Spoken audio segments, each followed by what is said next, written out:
Morning. Good morning, everybody. Today is an important day for New South Wales as we provide details of the festive season and New Year's Eve and also some easing of restrictions. But I want to start firstly by thanking the more than 20,000 people that were tested to 8 p.m. yesterday. That is a fantastic result. I want to really deeply thank the people of New South Wales for coming forward with their testing. That is giving us confidence to be able to continue to move forward in New South Wales. Overnight, we didn't have any community transmission again, but there were 5 cases in hotel quarantine. But pleasingly, well, we've been able to maintain this position, and it's the high rates of testing that's giving us confidence that we're getting on top of any potential strains that may have been previously concerning to us. So that is all very pleasing. In relation to New Year's Eve, as we had foreshadowed, there will only be one very short firework display for 7 minutes at midnight, but we feel it's important to continue to bring in the new year as Sydney and New South Wales are renowned. If you have an official restaurant booking or a booking at a hospitality venue, you will be allowed into the CBD and into that venue. But apart from that, everybody should stay at home or in their suburbs to bring in the new year. However, there will be designated areas for our frontline workers. The New South Wales Government will be officially extending an invitation to a limited number of people from key departments who really have kept us going during COVID, whether it's our nurses, our police, our cleaners, our transport workers, people who have really put their own safety on the line to keep all of us safe. I mean, the courage of cleaners to go into a venue knowing that there's been cases of the virus deserves to be recognised. And so on New Year's Eve, there will be designated spaces in a safe way to manage our frontline workers that will be invited into the city. But for the rest of us, we can either enjoy it in the suburbs or we can enjoy it in our homes. And what we're also announcing today is a safe way for regional councils and also for councils in the inner west and North Sydney and other places to manage events. If there is council land and council wants to have a New Year's Eve viewing or a New Year's Eve celebration, they're able to do it with some new health orders that we're bringing in. So there'll be a separate health order just to cover us for New Year's Eve, so the police have clarity on what is and isn't allowed. And just to be clear, if you intend to come to the CBD because you've got a restaurant booking or you're a designated frontline worker who's been identified, you will be given a permit through Service New South Wales. So unless you have a permit, you won't be able to come into the CBD. And obviously for people who live in the CBD and want to welcome friends into their homes, that's allowable as well, so long as it's kept COVID safe and according to the rules.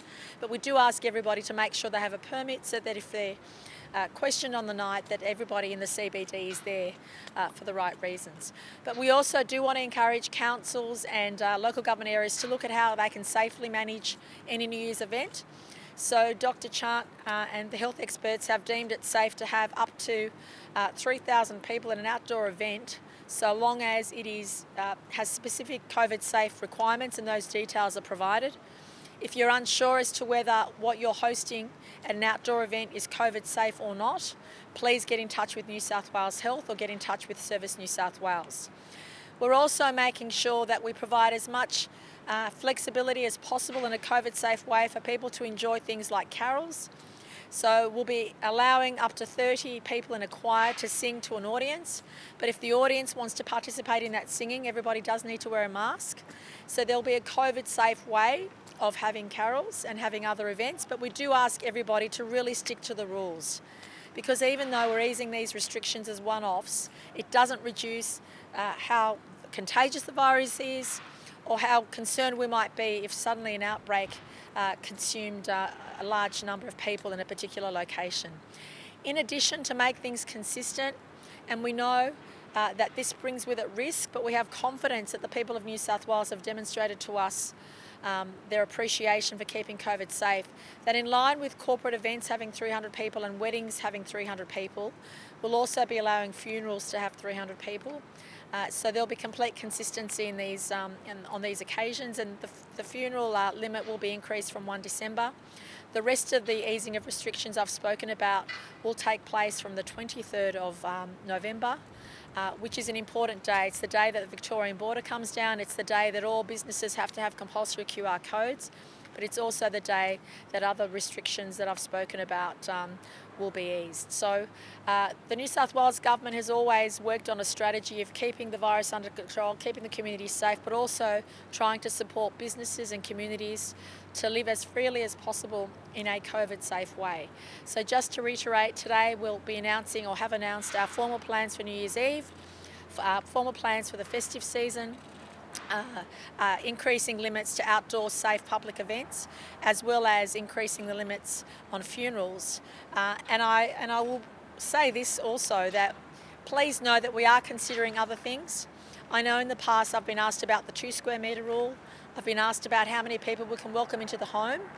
So the health advice is that we are having a watching brief on what's happening the next few days, and potentially we'll be also able to make some announcements regarding, I don't want to raise expectations, but just to let people know that we are still considering what we do indoors with a 2 square metre rule and what we do with the number of people you're able to welcome into your home, especially if you have an outdoor space. So there's still things that we're considering, but please note that we're not ruling that out until, or ruling it in until we get some health advice on that.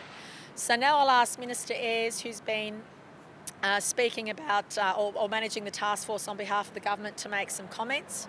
And then Assistant Commissioner Willing from the New South Wales Police Force, as the police will be instrumental in making sure organisations, community groups and businesses comply, especially with New Year's Eve, will make some comments. And then Dr Chant will round it out with her updated health advice and also comment on what these easing of restrictions means. But I know I sound like someone who's on repeat, but this can only work if all of us stick together and do the right thing.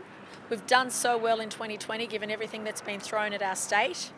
And I just ask everybody, during a time when people come together, when families come together, friends come together, religious organisations and other community groups come together, that we do so in a COVID-safe way. We maintain our social distancing, we do all the right things so we get through this period safely and happily, and we can bring in the new year with all the hopes and aspirations that brings. Minister Ayres. Thank you, Premier. Like everything in 2020, New Year's Eve will be different this year, but we do want to send a signal that it is an opportunity to celebrate all of the wonderful things, and particularly people that have supported all of our citizens through the course of a very challenging 2020, and send a very strong signal to the rest of the nation that Sydney and New South Wales is open for business. To do this, we're going to create a public health order that will allow for the movement and management of people in and around the CBD. It will lead to the creation of a restricted zone. To access that restricted zone, you will require a New Year's Eve pass.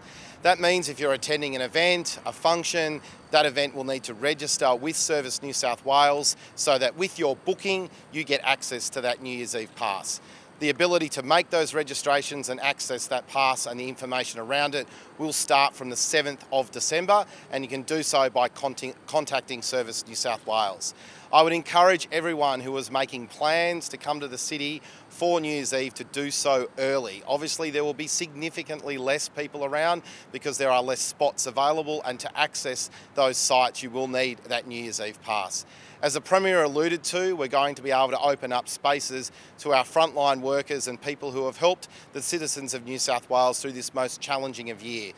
Those premium locations, the Sydney Opera House, Mrs Macquarie's Point, the Cahill Expressway and Campbell's Cove will be restricted to those frontline service workers, and the government will be working with each of those agencies around selecting a number of people to represent those agencies in those locations.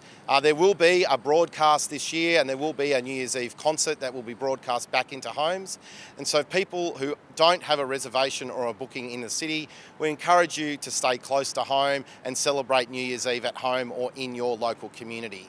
New Year's Eve is not just for people who live close to Sydney CBD, it is for everyone in New South Wales, and that's also why we're including a new amendment to the public health order today that allows up to 3,000 people to gather in an outdoor quarantined or cordoned off space. That will allow people on a 1 per 4 square metre area if there is unallocated seating, so think things like picnic rugs and sitting on the grass. If you have a designated seat, you'll be able to have 1 per 2 square metres across those outdoor spaces. This will help with events that we see normally through the traditional festive season, things like carols, local government activities that happen for New Year's Eve, their own local Christmas events as well, whether they be in metropolitan Sydney or right across regional New South Wales. New Year's Eve this year is about celebrating all of the good things that have happened this year. It's also about saying goodbye to 2020 and looking forward into 2021 in a very optimistic way. But to do that, we have to do it in a COVID-safe way. And for us to do that, we need your help to follow all of the rules. Thanks very much. Look, I just want to add to the freeing up aspects as we are progressing. And becoming more comfortable in the situation here in New South Wales.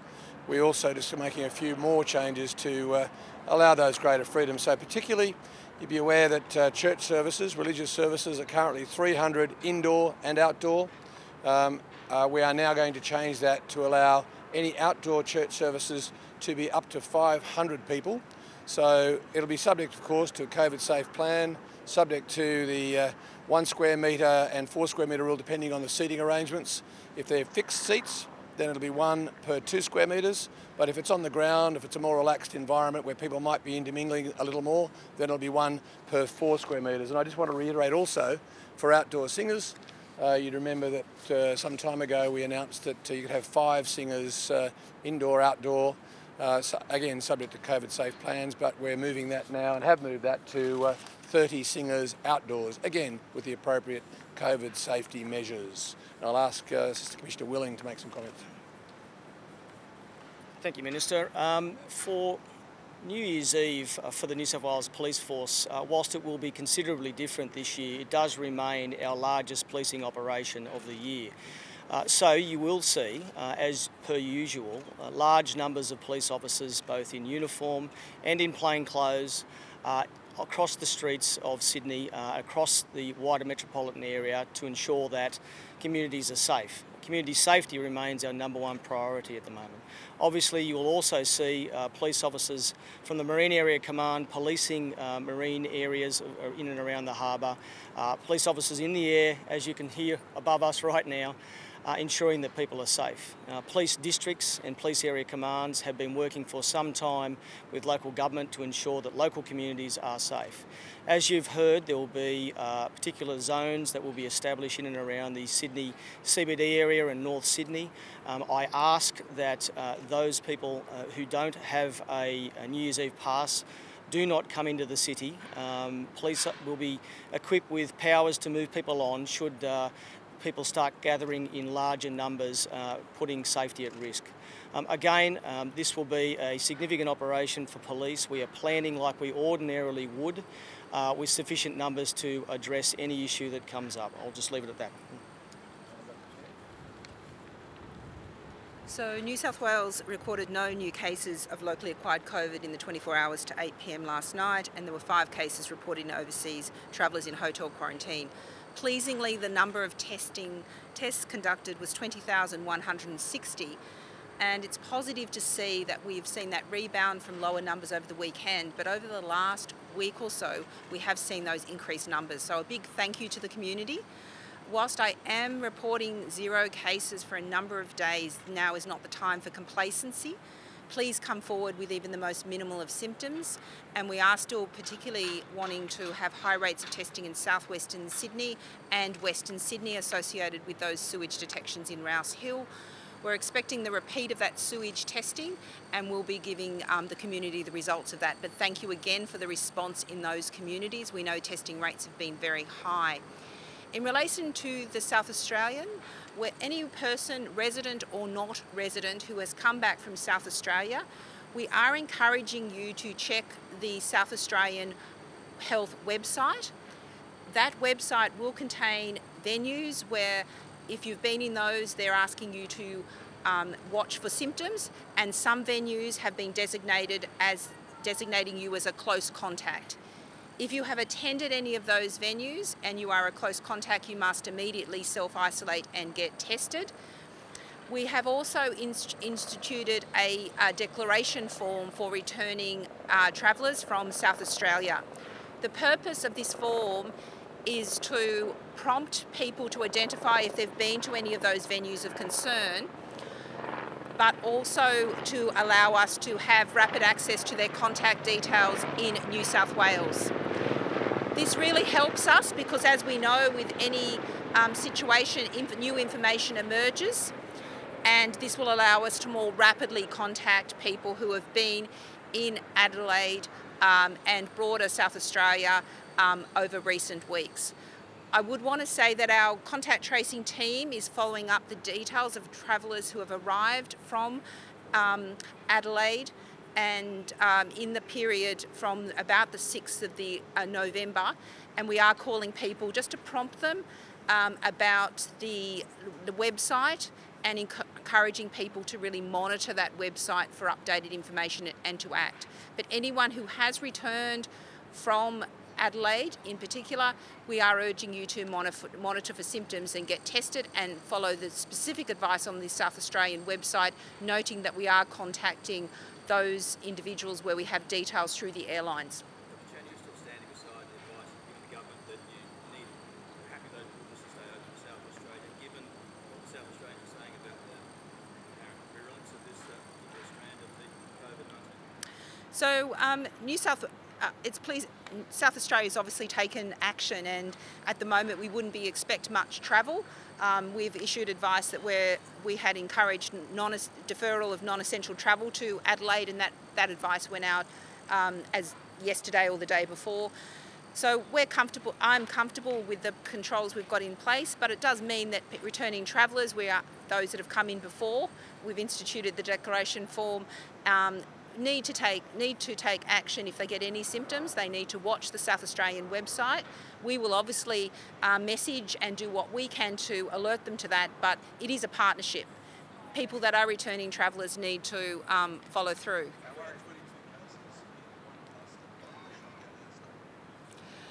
Rather than comment on that, I'd probably like to say that obviously our epidemiology reports outline the progress. We have managed a number of clusters.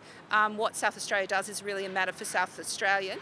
I would like to say that some of the information from around the virus, this is not new information. I think we've relayed to you that if we test people rapidly who have been in settings, the symptoms are very mild, particularly when it gets into a very younger age group. You do pick up infections quite quickly, and the whole purpose of our testing asymptomatic people who have been in venues is to actually give us a bit more time. So we're actually picking up those infections 48 hours early because of the time period before symptoms. So the experience in South Australia to some extent mirrors some of the challenges we've had in combating the clusters, and again highlights the important role of the community in coming forward for testing and responding to the advice of public health officials.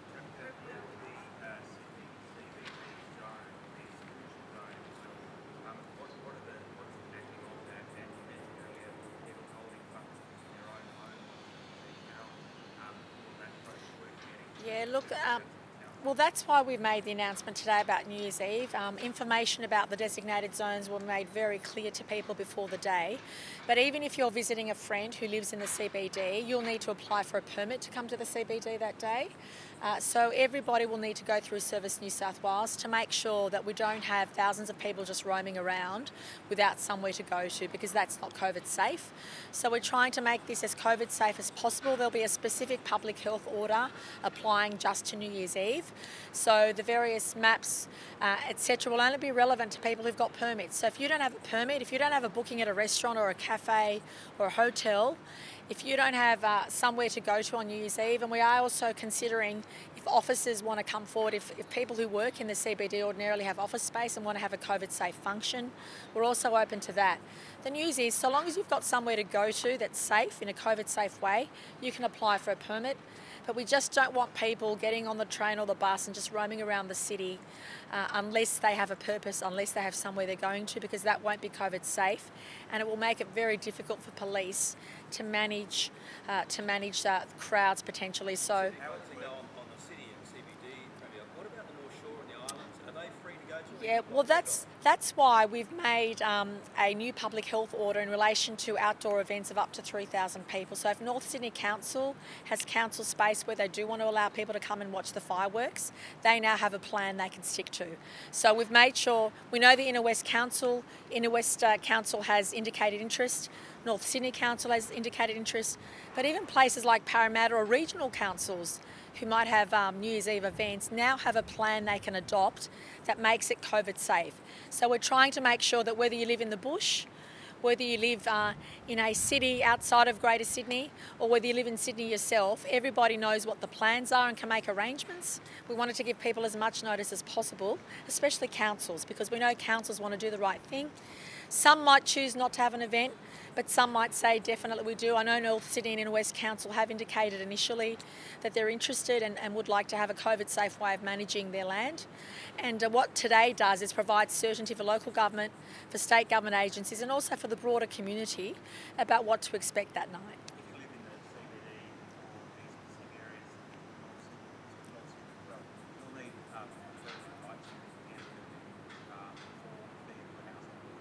Well, you'll need a permit if you're going to visit someone's house. If you live there, I'm not sure, Minister Ayres might know. Yeah, if you live there as well, you need a permit. Yeah. Yep. So if you go to an institution like the Ivy, for instance, which is a whole 5,000, COVID safe, you get about 1,800. So they can sell those tickets? Absolutely, but you'll only be able to go to that venue if you've got a prepaid ticket and you can demonstrate it on the night. Yeah. So if you're going to a house, you're applying for a permit. How's that going on? Well, we're obviously working out all those operational issues. Minister Ayres and the police have actually gone through detail about those operational issues, and that information will be provided well ahead of time. Yeah, do you want to answer that? Yeah, if you're going to attend any event, whether it's in a person's home or at a business, you will require a New Year's Eve pass to access the restricted zone. That restricted zone is largely north of Bridge Street, it's around Circular Quay. It's very similar to the traditional restricted areas that we set up for a normal New Year's Eve. However, this year the movement between those locations will be restricted based on you having a pass. We've also done the same thing in North Sydney to ensure that we can manage the congregation of crowds in those locations. So if you're visiting a person's home inside that restricted zone, you will need to contact Service New South Wales and apply for a New Year's Eve pass. Yep.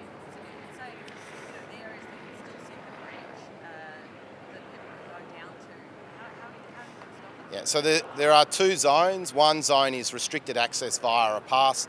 The secondary zone, which you could think as a buffer around the bright, wider Sydney CBD area, is a zone where police will have the power to move people on that are congregating, particularly on the street. So if people are going to a venue, they're attending a restaurant, they're attending a local bar, they're going to a local function, people can move between their car, public transport and those venues. We've empowered police with the capacity to move people on if they believe those people are causing a risk to themselves or to the wider community. Obviously, the further you get away from the city, there's less reason to congregate to look at things like the fireworks. And bear in mind, we've only put the fireworks on for a shorter period of time this year to reduce that risk.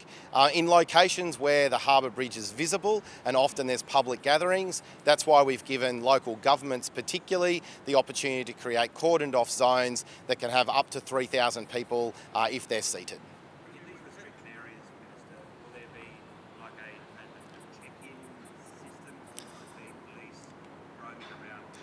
So the restricted zone will be fenced. You will have to go through a fenced checkpoint to get into that restricted zone. That will be managed by police, and you will use your New Year's Eve pass provided to you by Service New South Wales. So police will be managing that. Local governments will also assist with that, and the New South Wales Government, which has taken on the management arrangements across the Sydney City Council area, will also be part of that operation. This is why we're saying to people very, very clearly, if you're planning to come to the city for New Year's Eve, bear in mind there will be significant restrictions, so you must plan early, book early, and download a New Year's Eve pass.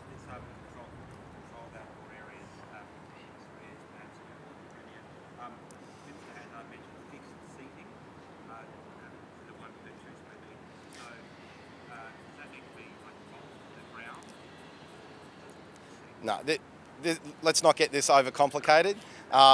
If you're sitting on the grass or if you're on a picnic rug, you can have 1 per 4 square metres. If the event provider provides a seat that you can sit on, you can have 1 per 2 square metres. What we know is that seating, fixed seating, not seating bolted to the ground, but regular allocated fixed seating reduces mobility, that reduces risk. It makes it easier for the event manager to reduce that risk, so therefore we're allowing more people inside that location. So If we have 22 cases between now and then, like Adelaide is suddenly all the South Australian government.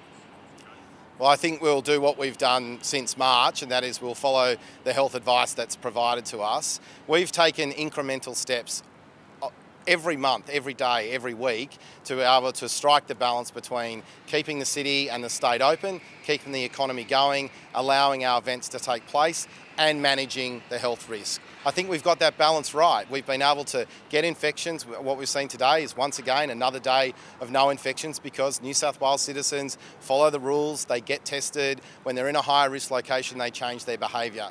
We want people to be able to enjoy New Year's Eve, so we've created a COVID safe plan for everyone to enjoy New Year's Eve. If the circumstances between now and then change, obviously we'll have to react and adjust to that, but we've got to also inform people so they can make decisions about what they're doing on New Year's Eve.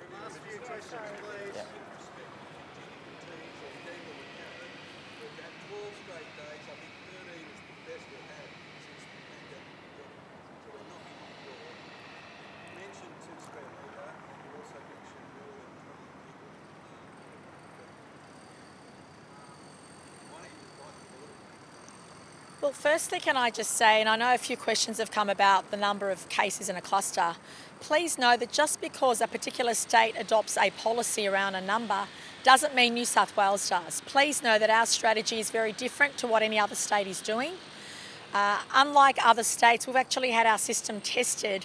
I mean, I was very disappointed to hear people were still queuing for hours to get a COVID test. And I mean, I'm not suggesting that won't ever happen in New South Wales, but it just demonstrates that our system's been tested so many times that the decisions we take should be looked in that context. We can't compare ourselves to any other state. So I just wanted to make that point clear. In relation to having extra people into your home or the 2 square metre rule, clearly they are both high risk activity. So we need to make sure if we are going to move down that path, that health experts are comfortable with that. Without putting words in Kerry's mouth, she's capable of speaking herself. The health experts are gaining confidence in those areas, but we're not quite there yet. But when we do, we'll let the community know.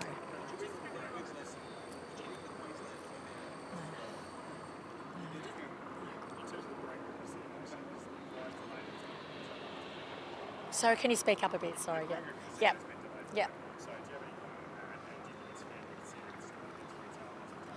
Look, I welcome the decision brought forward by the Independent Liquor and Gaming Authority. The government always said that we would respect their decision, and we will continue to abide by whatever decision they provide the government, and we respect the decision and will, of course, make sure that's complied with. How concerned are you that flooding watering's been going on in the VIP game? Can I say the New South Wales government appointed Commissioner Bergen, and I just want to thank her and congratulate her for the great job she's doing. And we established this inquiry for a purpose, and I want to really compliment and commend Commissioner Bergen for raising issues that I think many in the community would like to see heard. Look, the challenges we have around mental health and suicide have grown obviously during this year. And I appreciate communities wanting to support one another during this time. The government has increased our resources and services, and I think the community would want us to spend those resources and services into more mental health services at this point in time rather than perhaps go through the process of a Royal Commission. I think what we really need to do is, enhance our services. I apologise, I just need to drink a water. Do you regret the decision that the New South Wales government entered into in 2014 to allow the deal for compensation around international? Look, I think it's always easy to look at the benefit of hindsight, but I don't think I can comment on that. Just to say again that I commend Commissioner Bergen for the work she's done. I commend ILGA, the Independent Liquor and Gaming Authority, for the work they've done. The government completely supports their efforts and respects the decisions they've given us. Are you concerned that we could end up with a big empty sort of unprofitable tower there at Barangaroo and it sort of stuffs up The only concern I have is what is in the best interest of the people of New South Wales. Thanks, everybody. Yeah, that was the last question. No, it's fine. Yeah, thank you.